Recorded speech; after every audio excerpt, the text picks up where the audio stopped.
Emily, you're coming home this weekend, right? Are you sending your stuff ahead or bringing everything with you? Oh, sorry, Mom. I totally forgot to tell you. I'm actually not coming home after all. What? So yeah, the move this weekend is canceled. Sorry for the late notice. Wait, hold on a second. What do you mean you're not coming back? After graduation, you said you'd take that job and move back home. That's what you told me. Well, actually, I'm getting married to my boyfriend. Married?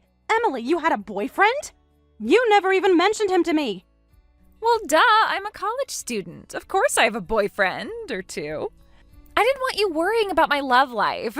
And how long have you been dating this person? We've been together for like a year, maybe a bit more. A year? And you never thought to tell your own mother? This is all happening so fast, Emily. But why marriage all of a sudden? If I moved back home, we'd be in a long-distance relationship, right? He said he'd be too lonely, so he got up the courage and proposed to me. He said, let's get married and live together in New York. Oh my. So now, following my older brother and sister, I'm getting married too. All your kids married. Oh, you must be so happy, Mom. Though I guess you'll be a bit sad about your baby getting married, huh? I'm sad, but also happy. But I still can't just celebrate when you spring this on me so suddenly. Huh? Why not? Your daughter getting married should make any parent happy, right? But this is just terrible. You got that great job with remote work, so you said you wanted to come back home. You said you had lots of video meetings and needed a soundproof room. You asked me to have one built, so I hired contractors and got it done. That was only 3 weeks ago, Emily. Oh, it's already finished? Wow, Mom, you work fast. I had the soundproof room built exactly to your specifications, and it cost quite a bit of money. The acoustic panels, the special door, the ventilation system. It was over $8,000, Emily. And now you're not coming back. But hey, at least you have a cool soundproof room now. This isn't funny, Emily. Yeah, sorry about that. But I can't just cancel my wedding because of that. Like, what would I even say to him? That's not the only money I've spent. Do you have any idea how much money I've given you? Do you even keep track? Huh? Did I borrow that much? You said you didn't have money to move back home. So I paid for your moving company. That was $1,500, Emily. And I paid for your entire graduation trip. You said you'd be separated from your college friends when you moved back. You were crying about wanting to make one last memory with them, so I paid for it. The beach house rental, the food, the activities. That was another $2,000. Oh yeah, I guess I did borrow money for that too. That trip was amazing though. You should have seen the sunset. I'm glad you had fun with my money, Emily. Money I gave you thinking you were coming home. Marriage is wonderful, and if you've decided not to move back home, that's fine. But in return, you need to pay back all the money I lent you. Every cent of it. What? All of it? Of course. I only gave you that money because I thought you were moving back. If you're breaking your promise, then you need to pay me back properly. But that is so... Don't be so stingy with your own daughter. Plus, I already turned down my job offer. I'm going to be unemployed starting in the spring, so I can't even pay you back. You turned down the job offer? You got into such a great company. Why would you do that? That was a Fortune 500 company, Emily, with full benefits and a starting salary of $65,000. Because I want to be a stay-at-home wife. Honestly, I never wanted to work anyway, and he said he'd work hard to support me. Oh no. You said you wanted to work at a prestigious company, so I sent you to college. Do you know how much your tuition was? I mean, I did graduate, so the education wasn't wasted. Emily, I don't even know what to say. Oh, I just thought of something great. Mom, let's call it even if you pay for my wedding. What? Actually, we're not planning to have a wedding. He's starting his career this spring too, so we don't have the money and have to give up on it. But Mom, you gave money to my siblings when they got married, right? You gave them quite a bit as wedding support, didn't you? Well, yes. I gave them each $20,000 as a combination of support and wedding gift. That was your father's dying wish. That's why I've been careful not to touch your father's inheritance. So instead of a wedding, let's just write off my debt. It's not fair if I'm the only one who doesn't get wedding money just because I'm not having a ceremony.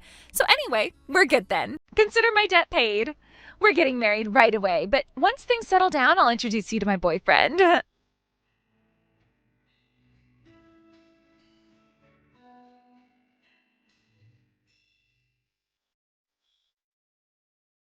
It's been a while, Laura. David told me about Emily's marriage. Congratulations. Thank you so much for reaching out, Sarah, but I was really shocked by this sudden marriage. I still can't quite believe it's real. Getting married right after college graduation. And she's staying in New York after all, right? I heard she's not moving back home. That's right. Emily just decided to get married and turned down her job offer without asking anyone, without even telling me she had a boyfriend. I built that soundproof room for her remote work, and now it's a waste of money. I wonder if I spoiled her too much as the youngest. You were just being a loving mother. That's nothing to feel guilty about. I suppose. But I can't help feeling like I enabled her selfishness. Actually, I wanted to talk to you about that. If Emily's not coming back, how about you and I live together? And let me use that soundproof room. What? Live together with you, Sarah? And just the two of us? What do you mean? Actually, David has a transfer opportunity to Alaska. It came up pretty suddenly last week, but I don't want to quit my current job. I've worked really hard to get where I am at the company, so we decided David should go alone for the transfer. A transfer to Alaska is so far. You two would be separated for how long? They're saying 18 months, possibly 2 years. Oh my, that's quite a long time. But couldn't you go with him if you work remotely? Remote work means you can work from anywhere. The thing is, I sometimes have to go into the main office. Most of my work can be done remotely, probably 80% of it to be honest. But they require me to come in for client meetings and company meetings, usually 2 to 3 times a month. Coming back from Alaska each time for that would be too much hassle. That does sound inconvenient. It would cost so much money and time. The flights alone would be... Exactly. We calculated it would be over $1,000 per trip. And then there's the time, a full day of travel each way. So I want to stay in state, but our current apartment is a bit too noisy. When I try to work remotely from home, I often can't concentrate. The neighbors upstairs are really loud, and there's a family next door with 3 young children. Now that you mention it, there's been a lot of construction near your place lately. I heard they started a new urban development project. Your neighborhood is really changing. Yes, they're building a new shopping complex right across the street. The construction noise starts at 7 a.m. every day. So please, let me live with you. Let me use the soundproof room you built for remote work. That's fine with me, but are you sure about living with your mother-in-law? Usually daughters-in-law don't like that kind of thing. I don't want you to feel obligated. Honestly, I am a bit anxious. I mean, I'd be lying if I said I wasn't nervous. Living together will probably be challenging at times. We might have different schedules, different habits. But maybe it will work out great, right? You never know until you try. And I've always gotten along well with you. That's true. Whether living together works or not is up to us.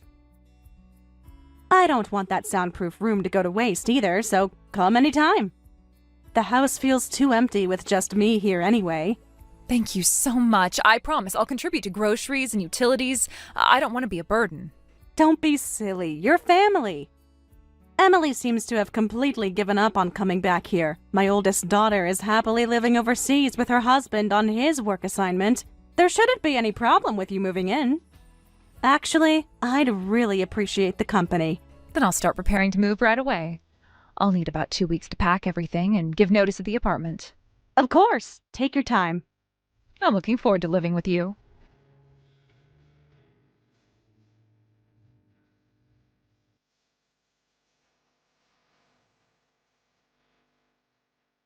Mom, I'm coming home this time. Make sure my room is nice and clean.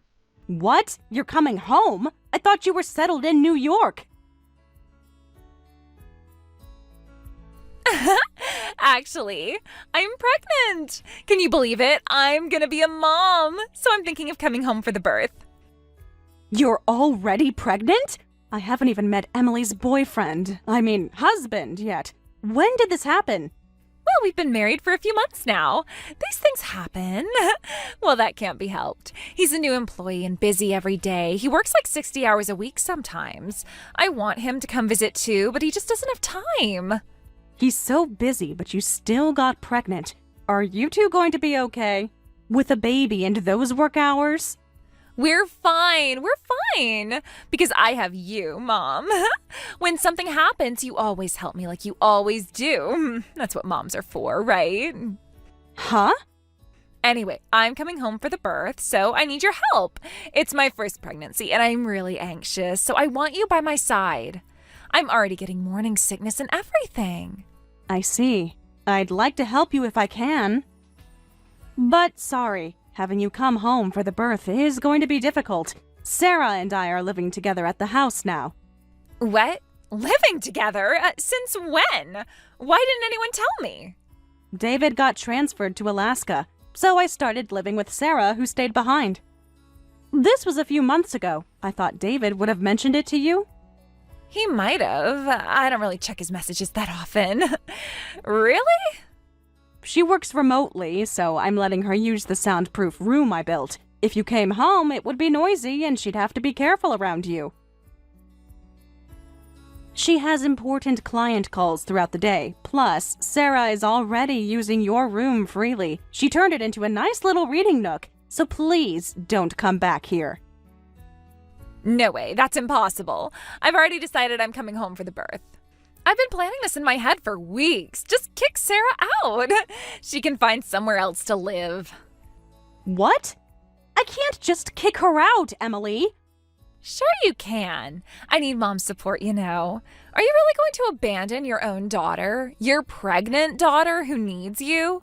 A daughter-in-law is just an outsider anyway. Why should I have to put up with things because of her? Even if you say that, I can't just jerk Sarah around. She's been living here for months now. I know. How about I visit you regularly? I'll stay at your place on weekends when I'm off work. That's impossible. Our apartment is tiny. Even if you're at the house every weekend, it'll make him uncomfortable.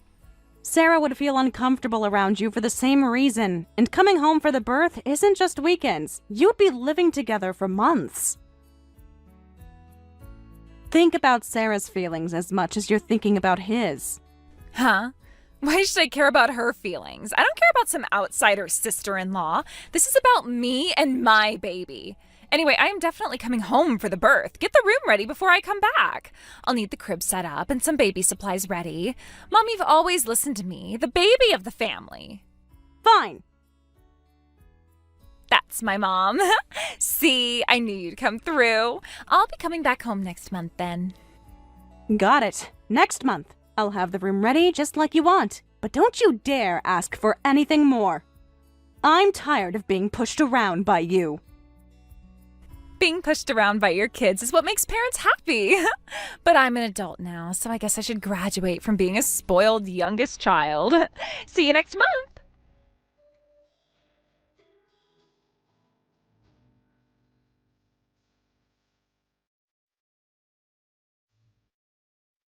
Mom, what is going on? I came all the way back here and the house has no furniture or appliances. Mom, where are you right now? Oh, don't tell me. You moved out of the house? That's right. Just as you said, I moved out of that house. Huh? But I prepared the room just like you wanted, so you can't complain. This doesn't make any sense at all. Why would you move out of the house? Who's going to take care of me during my stay? I don't know about that. What? I never said I'd help with anything related to your birth. You insisted I clear out the room, so that's what I did. I've put that house up for sale now. If you want to use it, buy it and do whatever you want with it. You put it up for sale? Wait a minute. You put the house up for sale without asking me? Yes, but I still cleared out the room just like you asked. Stop messing with me. Where are you right now? Tell me where you are so I can come there. I'm at my new house, but I'm not going to tell you the address. Your new house? Instead of renting, I decided to build a new house. David's transfer is ending earlier than expected. He's coming back here next year, so I thought, why not just build a house? Wait, so you built a house with David and Sarah? You're going to live with them forever? Yes, Sarah and I talked it over and decided on that. The trial living arrangement turned out to be surprisingly enjoyable. In the new house, I even added another soundproof room just for me. Sarah taught me all about computers and the internet, and then I got really into online gaming. What? You, Mom, who is so bad with technology, are playing online games? Today I have a match scheduled with my online friends, so you'll have to handle staying at the old house by yourself. Handling it alone is impossible. Why are you deciding everything on your own? I came back relying on Mom. This is way too cruel. The cruel and selfish one is you. You always decide everything selfishly and push me around. Don't think you can do whatever you want just because you're my child. Huh? If you're going to do whatever you want selfishly, then so will I. That's all there is to it, Emily. And what you want to do is live with David and Sarah? Listen, Sarah has brainwashed you, Mom. Please come back to your senses. What? Brainwashed? I thought it was suspicious the moment I heard about living together. It is totally weird for a daughter-in-law to want to live with her mother-in-law. It was definitely to suck up to you from the start. She pretended to be a good daughter-in-law by living with you, planning to get you to pay for the new house. You can't live with such a greedy daughter-in-law, Mom. How rude, Emily. I'm not a greedy daughter-in-law, and I haven't been sucking up to Laura. The new house construction was actually Laura's idea, you know. What? Wait, Sarah! Long time no see, Emily. And congratulations on your pregnancy.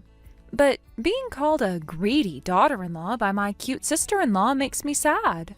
Oh, but that's exactly what you are. Living together was about Mom's money from the start. I never thought about that even once. If anything, I was after the soundproof room. Living together has actually been quite challenging, you know. No matter how well we get along, living together brings out difference in values. We've had several conflicts. Really? But we talked things through positively and improved. We both worked together to make living together enjoyable. Actually, when I heard about you coming home for the birth, I immediately tried to move out. But Laura stopped me. She confided that she was tired of being pushed around by you. She tearfully asked me to build a new house and live with them. What? And David's transfer is ending soon, and he's coming back. The three of us talked it over and decided on this. Just so you know, David and I paid the entire construction cost of the new house. We haven't let Laura pay a single penny. What? Seriously? Well, it's my thanks for accepting the sudden request to live together. She supported me so I could work comfortably during our time living together. It would be too shameless to make someone like that pay money. Oh, wait, sorry. Someone who can't recognize their own shamelessness wouldn't understand this. What did you say? Whether it's family or supposedly just an outsider daughter-in-law, when someone is kind to you, you don't forget to be grateful. When someone does things for you, you do things for them in return. That's basic human decency. You just leech off your family status without contributing anything. I don't want to hear criticism from someone like you, Emily. How dare you? You're just a daughter-in-law. Don't get cocky. Well, because I'm cocky, don't come to our house. What? Well, since we paid for everything, the new house is registered in David and my name. In other words, we basically have decision-making power. And we've decided together that you're not allowed to set foot in our house. You're lying! Even David is saying that? You've been spoiled as the youngest and say whatever selfish thing you want. Laura indulged you because you're her youngest, but David and your older sister have apparently been fed up with you for a long time. They said just the minimum baby gift. We don't want to do anything else. No way. So anyway, good luck handling everything yourself. David is still on his transfer in Alaska and I have work. Laura's busy enjoying her own time too. Buy that big house before it goes to someone else and prepare for the birth.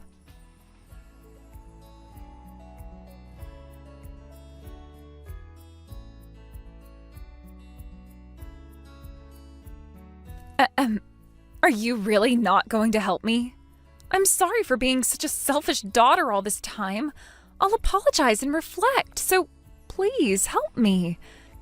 You are going to be a mother yourself now, Emily. It's time to stop relying on your parents.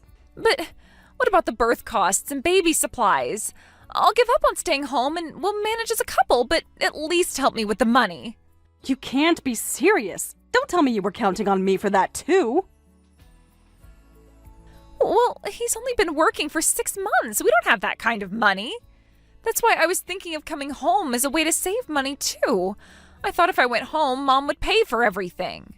You really are. You only see your mother as a source of money.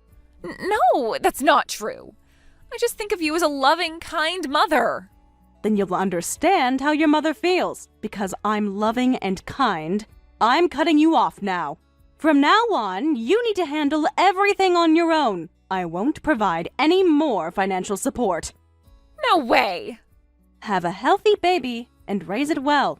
That's it then. I believe my daughter can do it.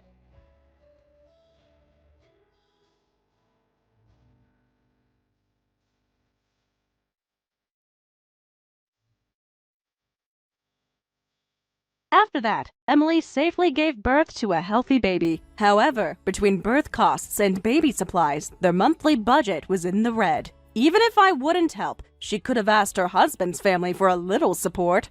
I'm too embarrassed to ask my husband's family for money. Plus, I don't want them to hold it over us and suggest we live with them.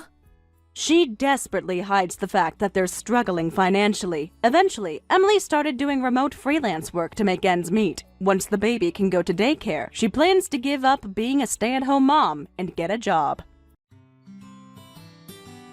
Thank you for watching all the way until the end. If you felt good after watching this video, please like the video. If not, please leave a comment and give us your feedback. Also, don't forget to subscribe. Your comments and likes help this channel grow. We hope you enjoy our other stories as well.